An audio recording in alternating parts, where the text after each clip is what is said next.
Welcome to the next episode of Discipline, Desire, Dedication. My name is Dakota Lang, along co-host Garrett Cotton.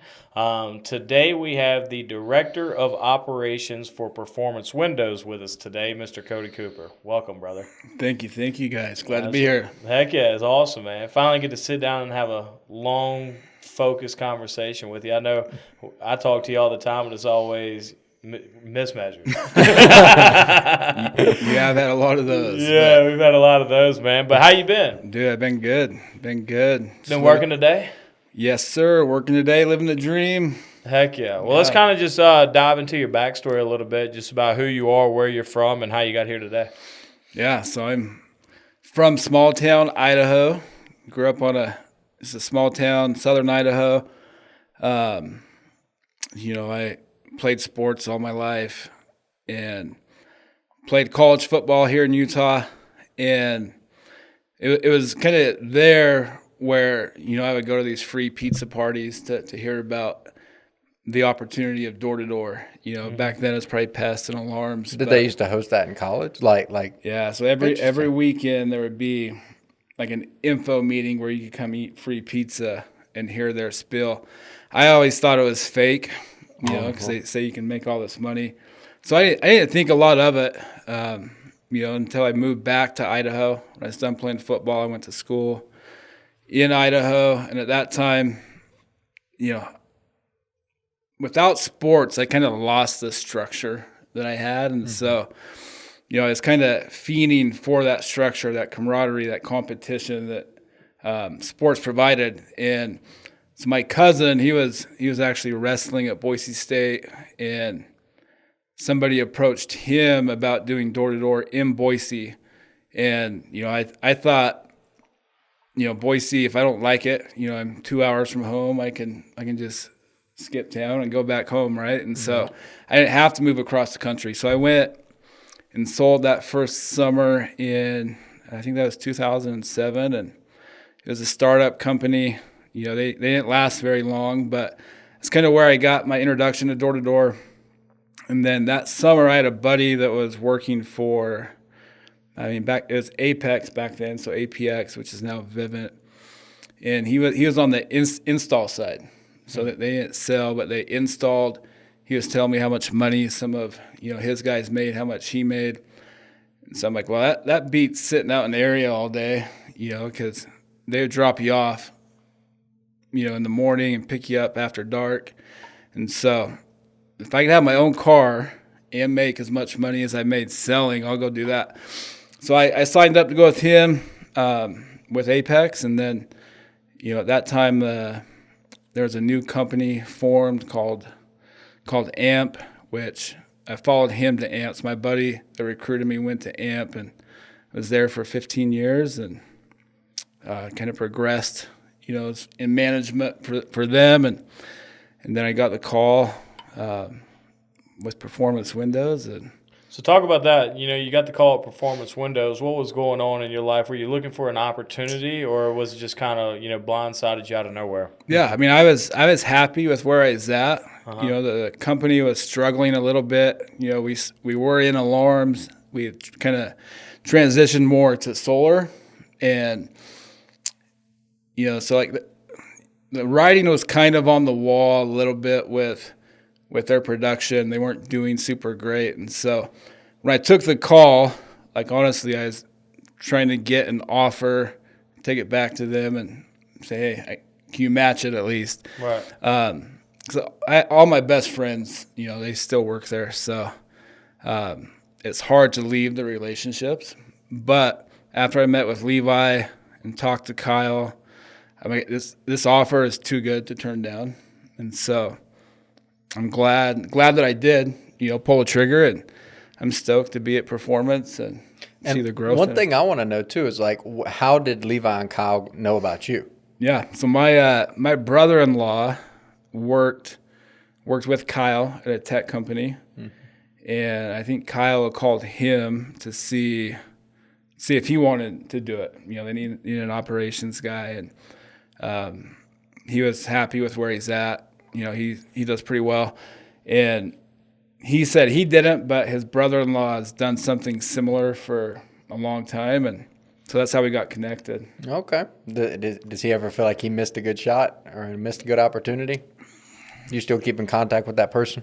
Yeah, I mean, it's my wife's, it's yeah. my It's brother-in-law. family. So Yeah. no, he's does very well for himself. So That's awesome. Yeah. And so for 15 years in one company at AMP, longevity, that's a long time. What was some of the highs and lows that you had in that company? yeah, I mean, when I started, so the guy that recruited me, we went to high school together. When I started, like, I wanted to take his job, and so, I learned a lot, from him, from everybody else, but I learned some things not to do as well. So I progressed and took his job and, managed the whole tech program there. Along the way, I mean, with sales, like there's ups and downs, like reps come, they go, but a lot of people there, like they always treated you well, but I could see the growth wasn't happening, and so that was probably the lowest is we didn't replace reps very well. So Is that company still rolling right now? Or are they still pretty yes.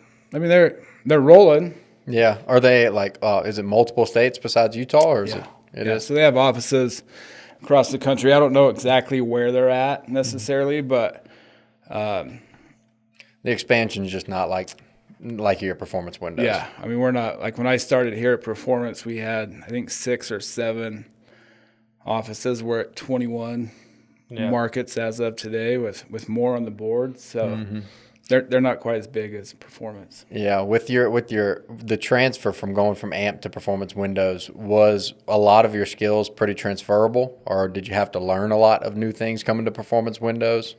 What's some of the things you've seen so far?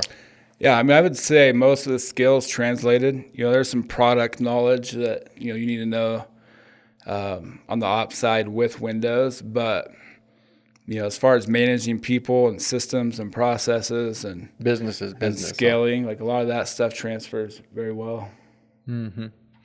Yeah. With performance windows, being growing at this rate, what do you think the difference is between something like AMP versus performance windows? Like, what puts us on such a large scale? Yeah, I would say, like when you're building something, it's very energizing. Like you want to wake up, you want to go to work and work the long hours because you're building something that's, lasting and it affects so many people in a positive way. Sky's the limit type stuff. Yeah, when you're maintaining, like when you're just trying to maintain something, it's a lot more draining, I would say. That is true. You get complacent, mundane. It's a routine. Stagnant. Yeah. Yep. That's what I think is so great about our jobs is we're constantly preaching growth. We're preaching the next position. Like, we don't want you to be in this position long term. And even in the position that you're in right now, I mean, you have, a bunch of guys up underneath you, ordering guys, that are taking and building the vision within them, huh? Yeah. Constantly, showing them that there is opportunity for growth as more of the company goes. What are some of the biggest challenges that you go through on a day-to-day basis? Man, challenges. I mean, there's a lot. I mean, there's always challenges, but they're good. If you have good systems and processes, it kind of eliminates some of those. But I mean, it's like you try to be as proactive as you can to not have these little things pop up. But you have to be reactive in a sense. So. I really like how you say systems and processes because that's something that I live and die by. I mean, my office guy, Anthony, I preach we got to have systems and processes in place, and that will make our job 10 times easier. Some of the practices that I do is like reminder apps, you know what I mean? Our job progress, keeping track of those, and it's the attention to detail on it to really help make the whole puzzle go together. Because the second that one person doesn't do their job, the whole ship sinks. Whenever you're dealing with, well, let's go back a little bit. From whenever you took the position with Performance Windows, did you have any idea that it would grow this fast or this big this fast? I mean, I knew they were going to grow, but you really never know like how quick they're going to scale and how quick, we can scale. But, I think performance has a lot of things in place where you can scale quick. Right. Yeah. And going from your other career, the other company that you were at, what would you say? I mean, what would you say differentiates Kyle and Levi from other business owners to be able to, grow a company as big and be so willing to grow so fast? Because I mean, growing this fast can be painful at times, but no pain, no risk, no rewards. Yeah, absolutely. No, Levi and Kyle, like they're not afraid to like get out and get their hands dirty and go to areas and Involvement. Get involved with it. Like I don't want to talk negatively about anybody I used to work with necessarily, but they do a lot more of that than what we used to do, and they pass that knowledge and responsibility down to other people too. Like to scale, you have to have people underneath you to see the same vision. Have the same unified vision, and they can't do everything on their own. So they're trusting in the Garretts and the Matts and the Dakotas, and they give you guys the opportunity to lead and help out with that too. Would you say that that's pretty similar in your position? Do you feel like you have the opportunity to add a lot of value to the company? Oh, absolutely. Yeah, and that's probably another thing that makes the job so rewarding as well, is we actually get to have a big impact on the success that we see every day. It's not like I'm just like at Chili's, I was just a bartender. Like what value did I bring to the team today? I made my money. But now it's like we're building something together. So. Yeah, I use your story during every recruiting call too. The guy from Chili's that is now a regional manager making a boatload of money. So it happens quick. It resonates with people too. It's true, but that's the thing is we have that opportunity, and I don't know if it was just we didn't have opportunity in Louisiana before, but that's one thing is we see that this is an opportunity that it's black and white. If I can go over there and grab the prize, then I have the ability to do so. Like there's not many limiting factors in this job. Like my time, distractions, those are limiting factors. But if you can eliminate that, out of the way, you're gonna see success. Do you ever miss the sales part of it, or you love the back end? Dude, there's times, like some of my funnest times are out talking to customers and just kind of getting. I don't miss the customer calls too much. That's probably the best part. Yeah, I mean the escalated customers, no. Yeah, you don't miss the ones that enjoy the product. Yeah, and so like sales. I mean, I definitely miss the money that's in sales. So, but I always have that in the back of my mind. Yeah, like recruiting is still a huge part of sales. Like in order to get people in the room, you have to sell them on the vision. So would you say that? Is that kind of like your little sales fix? Is like for the webinars and stuff like that? Yeah, I mean you could say that. Yeah. We are selling them on the vision. Yeah, you got to sell them on the job, and anybody can do it. It's just it is hard. It's hard work, but it's worth it. Let's talk about the Indeed a little bit. That's been something that been rolled out. How long has that been rolled out? I mean, we've done Indeed since day one, but we've recently changed our process a little bit, and we don't want to give all of our secrets out. Yeah, I know. That's what I was thinking too. I was like, we can't tell too much, but maybe some stats. But it's been good. It's a team effort with market owners and everybody involved to help paint that picture of the vision and get them in and get them started and get them making money pretty quick. And I'd say it's a team effort, and it's going really well. I mean, what would you say is some of the biggest challenges that you go through with the Indeed process, especially with new people? People that come into. I mean, I could only imagine some of the stuff you've seen. With doing those Indeed interviews. Yeah, I mean, I would say the challenges are. I mean, it just takes. It's like finding a needle in a haystack almost. The world is kind of conditioned to. Just do a 9 to 5 and make minimum wage or somewhat close to it. So, some people, like, they think the money's too good to be true. And so, like, you have to paint a vision that, hey, this is real.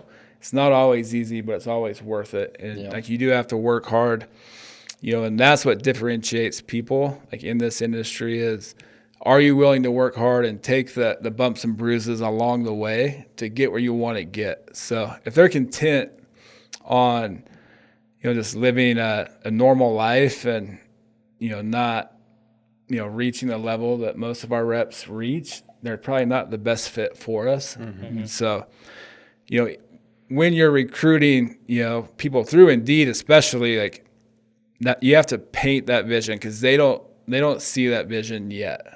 And so it's just a process. Yeah, it's kind of, we were talking about this yesterday. As we've gone in from knocker to closer to market owner regional, like, we're learning in each one of those roles. Training the new knockers is like teaching a toddler to play golf. It's a headache and a half. Like, to teach him to hold the club, to make contact. You got to teach him hand-eye coordination. That's kind of like what your job is you're introducing the brand new people into the sport of door-to-door sales. So that's why it may not always seem successful, but the few people that can get past stage one, then they're eligible to get trained by closers. Or as they become a closer, it's like us, Tiger Woods teaching a semi-pro. That's a whole lot more valuable than Tiger Woods teaching a toddler. It's kind of like steps as you climb throughout the company. And that just the struggle I could only imagine of, like, convincing people, naysayers, non-believers, like convincing those people to get to at least take the risk of showing up in the room.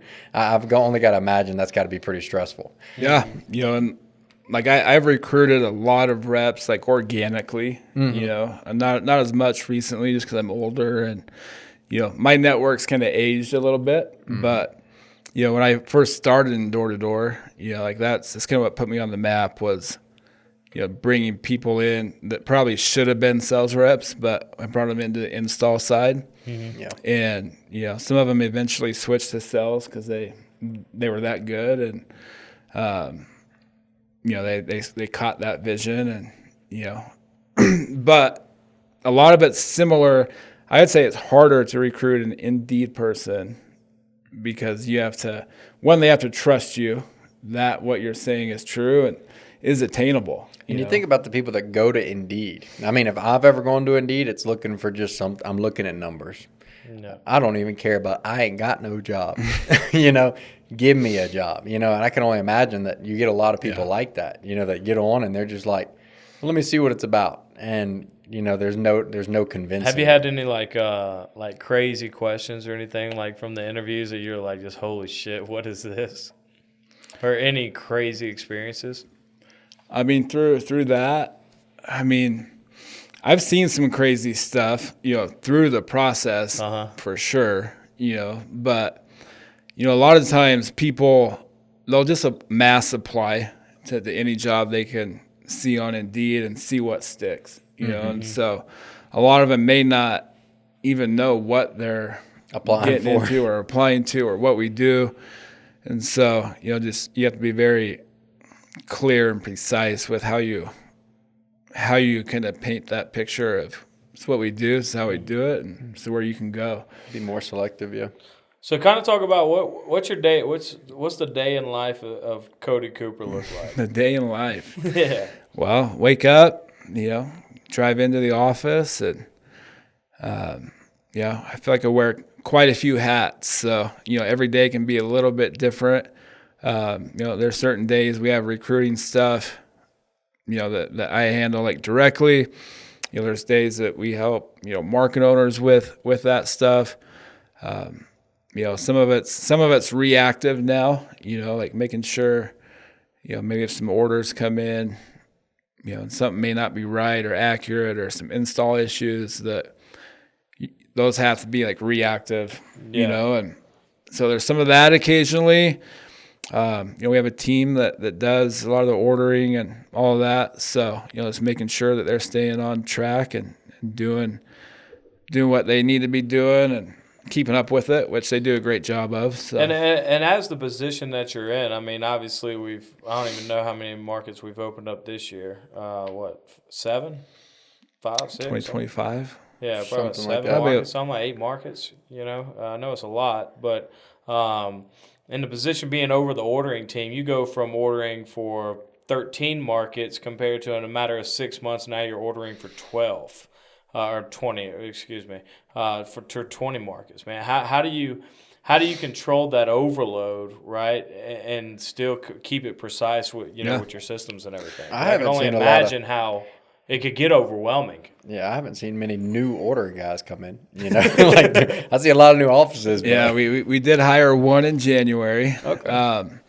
But again, it goes down to like systems and processes and just being super efficient with your time and with your tracking. And, we have some things that we do to ensure that, like I can hop on a tracker and see exactly how many measures came in today that they built, how many are ordered, and, how many do we need, clarification or something on. Like I can see all that pretty quick. And, if I need to talk to market owners and people like that to get them figured out, then like you don't have to dig for it, because we built it out to where it is pretty efficient. But yeah, I mean, maybe last year at this time, maybe we get, just hypothetical number of 50 to 60 measures a week. Now we could be getting 150 a week, Yeah.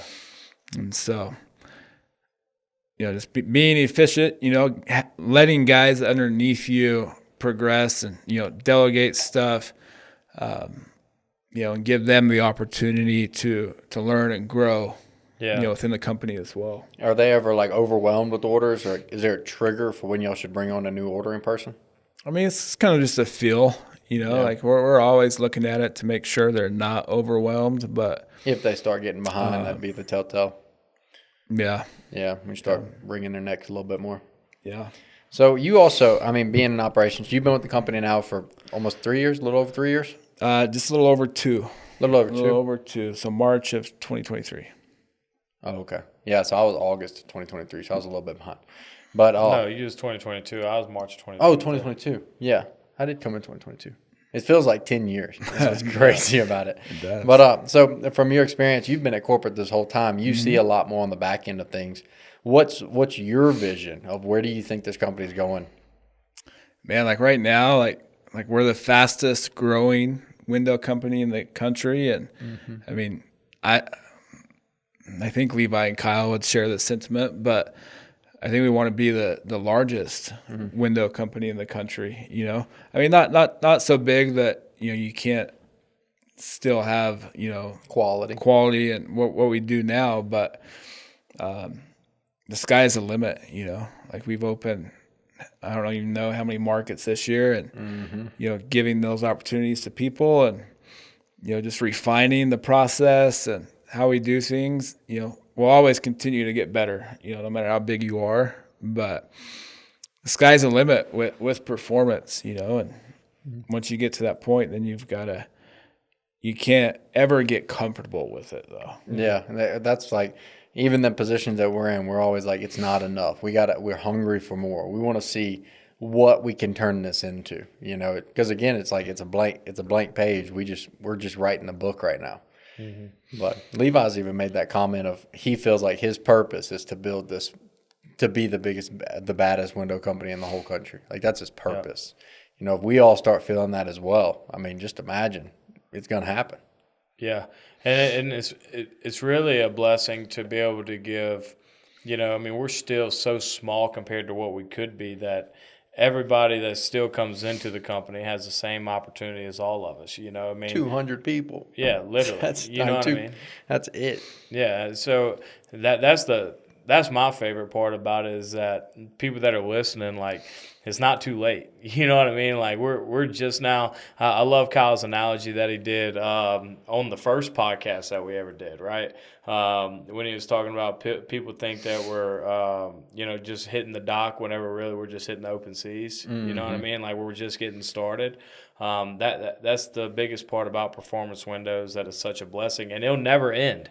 Because like you said. reps come and go. You're going to see people that are in a market owner position that they might not be here in 2 years. You know what I mean? They go on and do their own thing or whatever. So it's just a constant turmoil of new people coming in and old people leaving.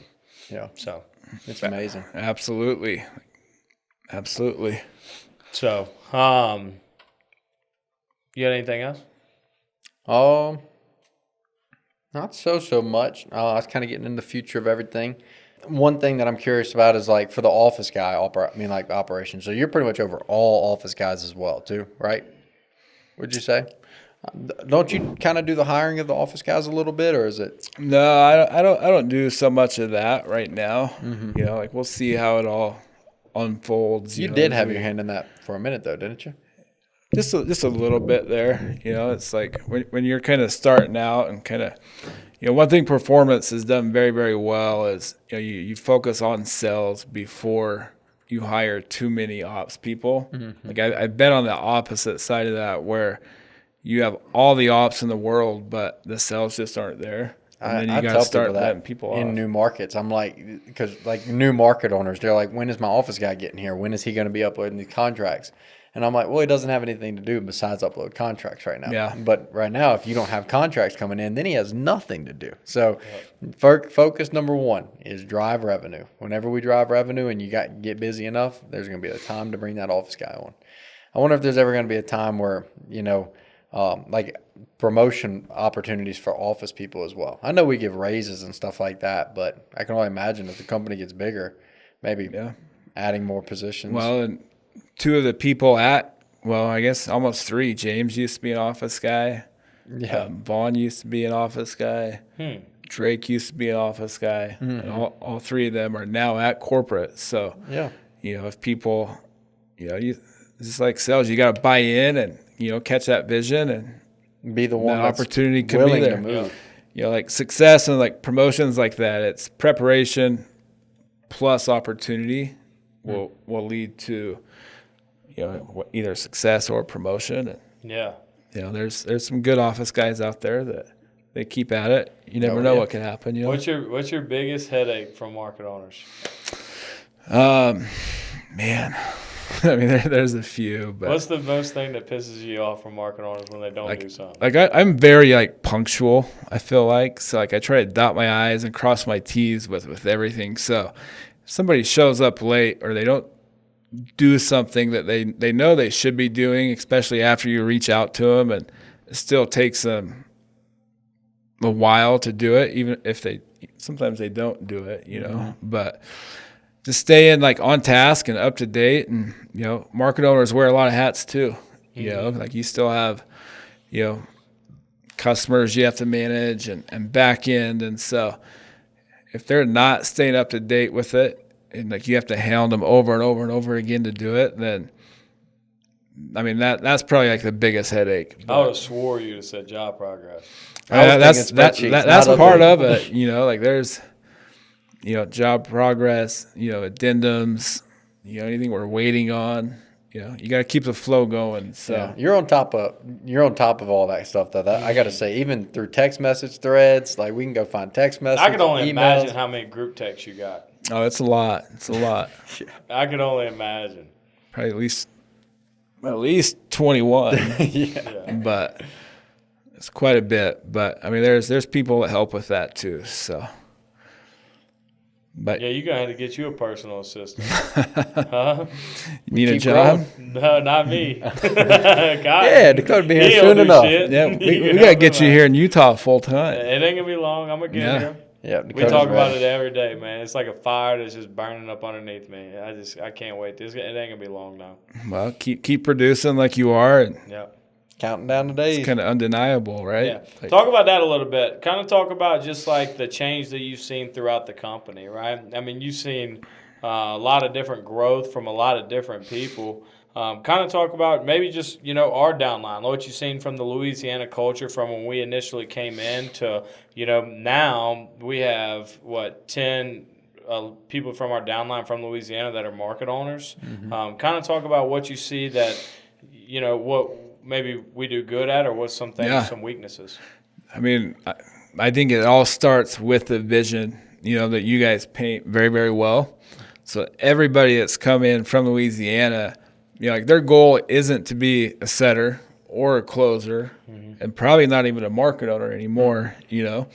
Like you just alluded to that, like you want to come to Utah, and the next step would be regional, right? And so, when they have that vision and they know how to get there, and they have people like both of you and others to help them get to that point, it's very energizing, and they want other people to have the opportunity too. So, that's why your network has exploded. And I mean, you said there's 10 market owners from Louisiana. Yeah. I'm not going to count now. It'll take me a while, but Yeah. That's pretty impressive, right? That's almost half. From our downline. Well, we consider that too as like Eliana's being a spinoff from Denver. Thomas. Technically they weren't our downline of people, but they came to work in our culture. Like Eliana was in Jacksonville. She came to Denver because she saw what culture had. And Christian Dainsworth, same thing. Christian Dainsworth worked at Hero Windows. Came over here. He's a market owner now, but it's because he was trained in our offices. Well, I do think it's we say the Louisiana culture, but it's much more of exactly what you said, is we just paint the vision so well. You know what I mean? It's not necessarily where we're from. It's more that, to be successful in anything, in my opinion, is you got to have we say it, right? To become a millionaire, you got to change millions of lives. And that's what we have the opportunity to do every single day. And by doing that, you have to let them know that you believe that they can reach the next step in life. Give people purpose. Yep, give people purpose. Yep. Exactly. There's people that have quit performance windows that literally will call one of us and be like, man, I need to come back. Like, I need purpose again. You know what I mean? And it's true. Like, that's what performance windows gives us. Going back to what you said as far as like whenever you were playing sports, right? Having that structure. It's the same thing for me. I get bored so easy that it will literally make me go insane. But because of what Performance Windows has with the structure, with the time capacity that we have to focus in on, that it's like a professional sport that we're building. I always think of it as Performance Windows is the NFL, right? The Levi, he's Roger Goodell. He's the commissioner of this, right? All your market owners, those are your NFL teams.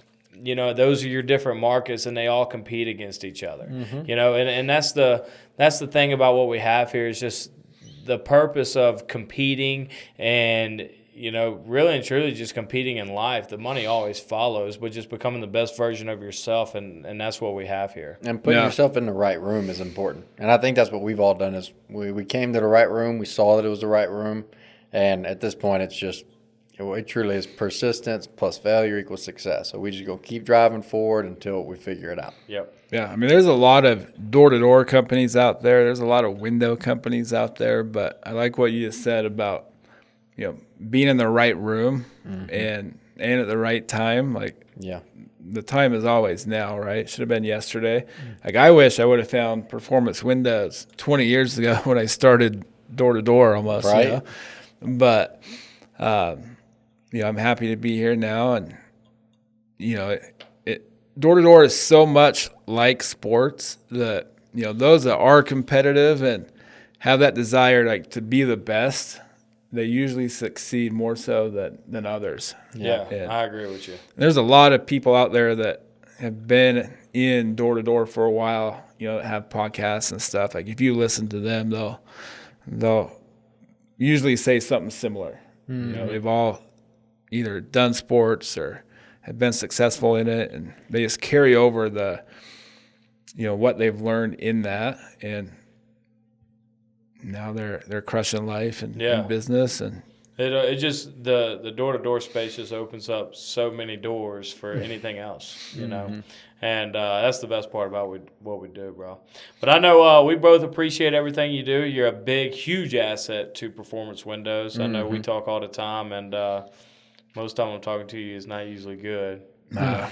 But we get the job done. That's all that matters. Yeah. So, I appreciate you guys, and dude, it's just getting started too. Yeah. Like Garrett said, it seemed like 10 years ago, but Right. give it another 10 years and then think how long that was. you know? So you have 10 offices now.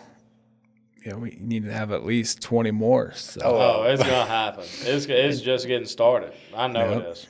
You're gonna 10 years. Good Lord, I don't even know. I'm curious.